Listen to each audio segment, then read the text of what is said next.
Assalamualaikum warahmatullahi wabarakatuh. Hello everyone, my name is Nagib Nadir. I'm from Indonesia, currently studying information system at UIN Dato Krama Palu. And today I'm going to explain to you on how to use Postman and do HTTP requests. But first, you're going to require three things. Well, firstly, of course, you're going to need Postman for this. So I'm going to link the download link in the description below, so you can just click that and download Postman. Two, you're going to need XAMPP. Well, I use XAMPP. You can use other applications if you want to use like Laragon, what's that called? Vagrant, MAMP, and other stuff. You're going to need other alternatives for XAMPP. And well, a website to post like this. You don't need this. You're just going to, well, visualize the HTTP request if you want to. I'm using this to visualize on the video, on the video. Oh wow, video on the on the video that I'm going to use here. So you don't need to use this, but you're going to need to use the localhost test one, the directory that you're going to use, or like the code. I've made a code here that you can just use. I'm going to link in. I'm going to put it in the description below on my GitHub, so you can just use that for reference. You don't need to use this because it's it's a mess of a code that I've been using making from before my semester. So if you want to use this, go ahead and use this. I'm going to link the download or the source code in the description below. So without further ado, let's get right into the tutorial. So what you're going to need first is, well, click new here and click the HTTP request. And then you're going to be presented by the get here, the green lit word here, get. And then you're just going to enter the URL of the endpoint that you're going to use, which for my case is localhost test1 API, of course, like here, test1 API, and then the files that I'm going to use for the HTTP request. So I'm going to change this into API dash. Then going to change this, and then going to get the members.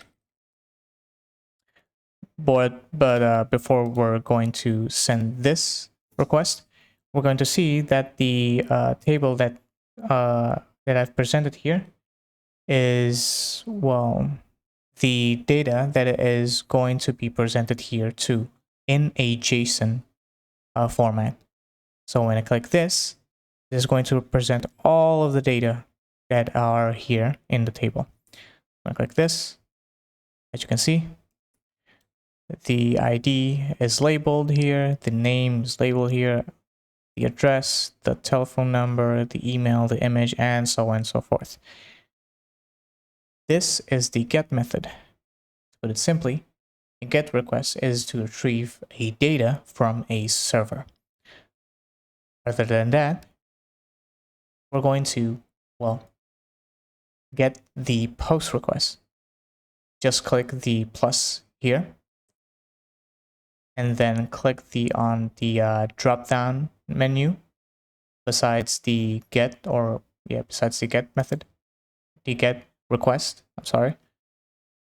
And then we're going to do post. So for post is simply to send data to a server. How do we do that? We're going to copy this first and then paste it here. And we're going to use add underscore member, like our code here, our file name. And besides that, we're going to click body and then none to raw. And from text here, click on the drop-down menu to a JSON format. And from JSON format, we're going to enter this column here. And then we're going to just use enter. And from after that, I'm sorry. This is a late night recording, so I'm kind of not in the zone right now. So, and then we're going to just use a quote here. Be sure to get the every column of your table the same as you're going to input in your JSON format here. So in my case, it's nama, and then 2 dots, and then you're going to just use whatever name you're going to pick. I'm going to choose a Nagib.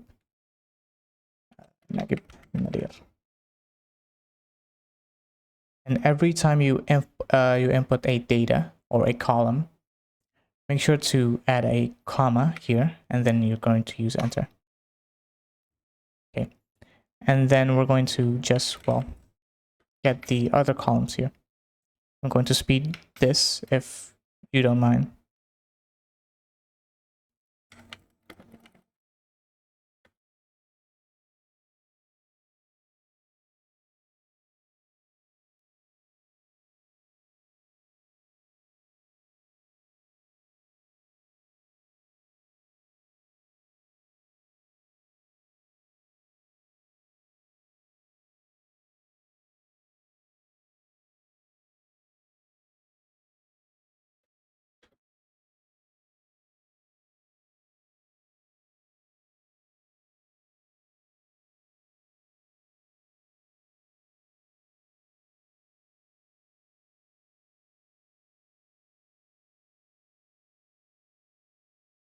Oh, and by the way, the image here is not going to work because, well, the user for my website here is going to required to enter a profile photo here, choose a given file that they want, or given JPG or PNG format, or any other pictures that they want, to the profile photo.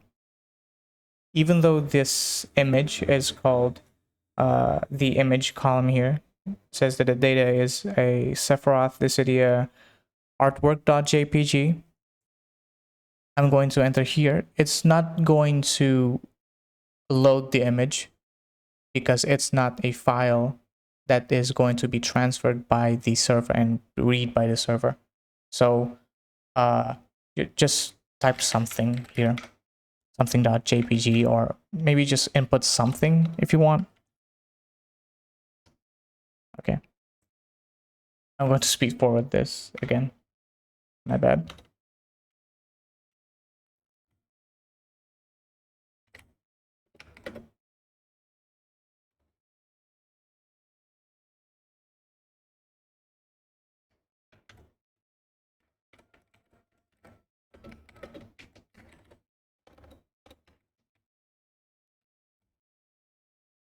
Okay.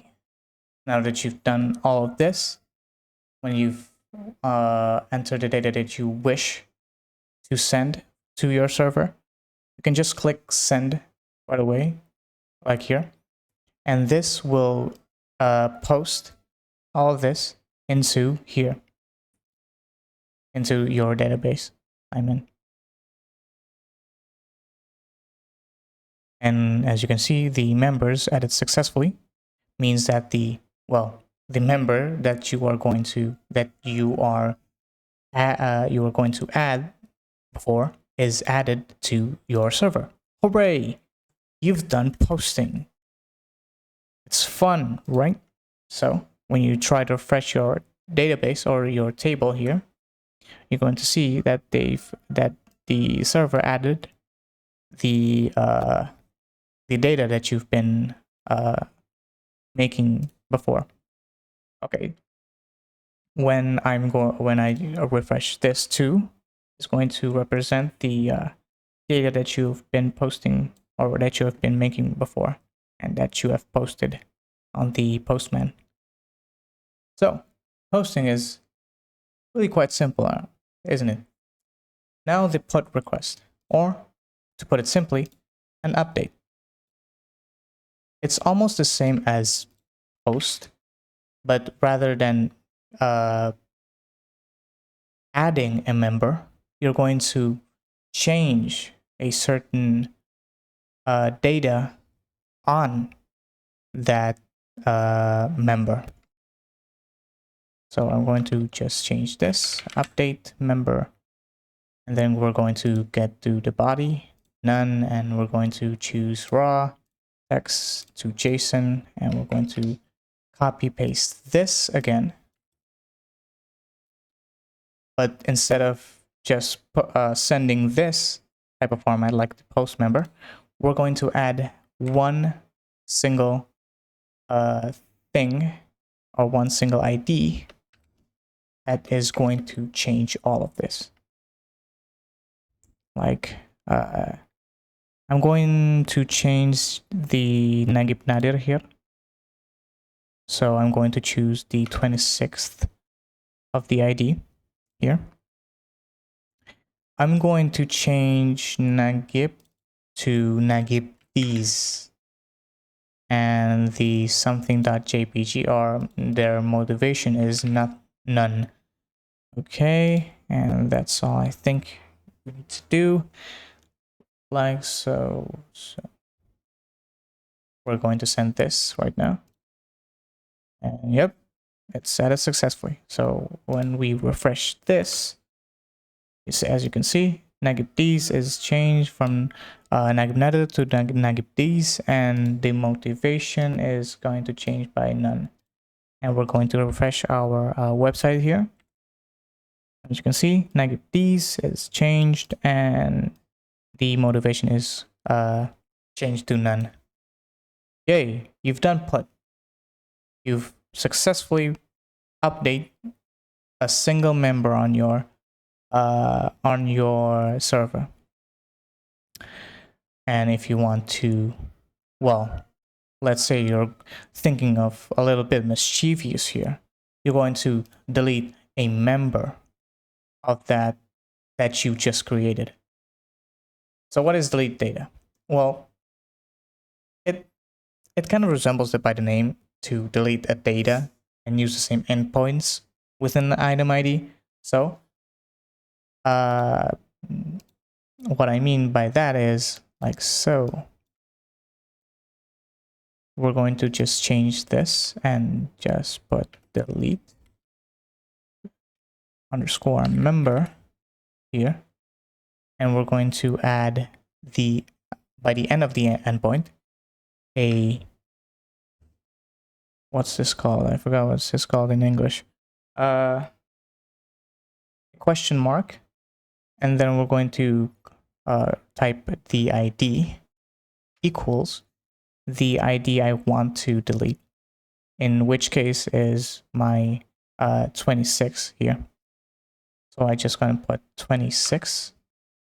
And when I enter the send request here, this is going to delete all of the data here just by Nagib Nadir. And when I click this, it's going to say member deleted successfully. And when I refresh this page, it's going to remove the Nagib Nadir. And when I refresh this too, it's going to delete the given member by the user. So yeah, that is all of the video that I've been covering.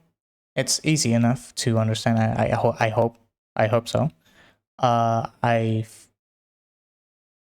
think that's all.